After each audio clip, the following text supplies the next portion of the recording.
शिकते। आज मी तुम्हाला स्वातंत्र्य दिनाबद्दल काही 2 शब्द सांगणार आहे। सर्वप्रथम मी तुम्हाला स्वातंत्र्य दिनाच्या शुभेच्छा देते आणि माझ्या भाषणास सुरुवात करते। आज 15 ऑगस्ट म्हणजे भारतीय स्वातंत्र्याचा 77वा वर्धापन दिन आणि 78वा स्वातंत्र्य दिन।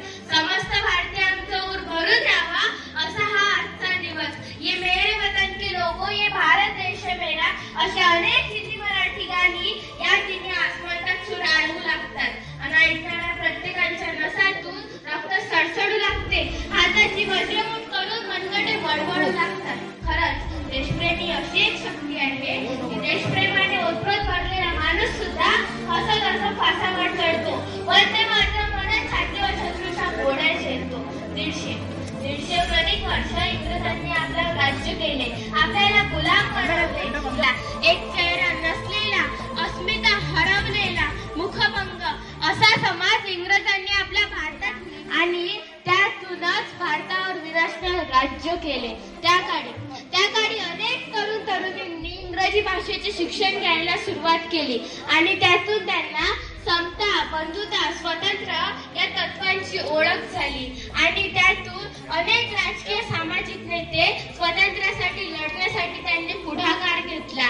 आपणही एका उज्ज्वल आणि एका समर्थ अशा भविष्याचे वसदार आहोत हे पटवून देण्यासाठी अनेक विपुल ग्रंथ लिहिले गेले आणि त्यातून भारतीय नागरिक स्वातंत्र्य मिळवण्यासाठी ते मिळवताना करण्यात येणाऱ्या त्यागासाठी तयार झाले आणि त्यातून राष्ट्रीय काँग्रेसची 1885 साली स्थापना झाली। त्यातून अनेक नेते स्वातंत्र्यासाठी लढण्यासाठी तयार झाले।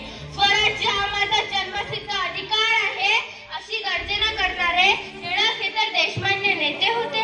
क्रांतिकारी मार्गाचा उपयोग करून स्वातंत्र्य मिळवण्याचा प्रयत्न करणारे भगतसिंग, राजगुरू, सुखदेव असे अनेक नेते स्वातंत्र्यासाठी लढत राहिले। अखेरीस सर्व भारतीय जनता एकत्र झाली। लहान मोठे, श्रीमंत, गरीब असे सारे मतभेद विसरून स्वातंत्र्यासाठी लढण्यासाठी तयार झाले।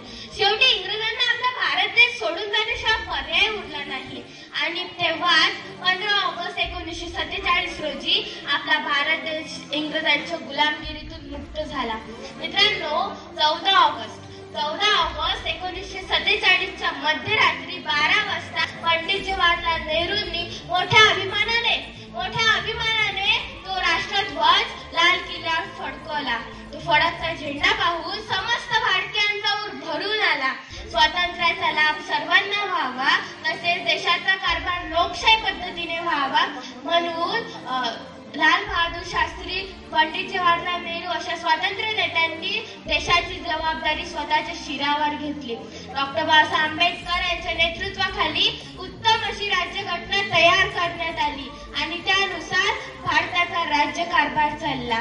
जेव्हा या देशातील तरुण तरुणी या देशाचा विचार करतील तेव्हाच खऱ्या अर्थाने आपला भारत देश स्वतंत्र होईल असं मला वाटते। शेवटी जाता जाता मी एवढेच म्हणेन की स्वातंत्र्य दिन फक्त देशाचा नव्हे तर देशात राहणाऱ्या प्रत्येकाचा आहे। धन्यवाद।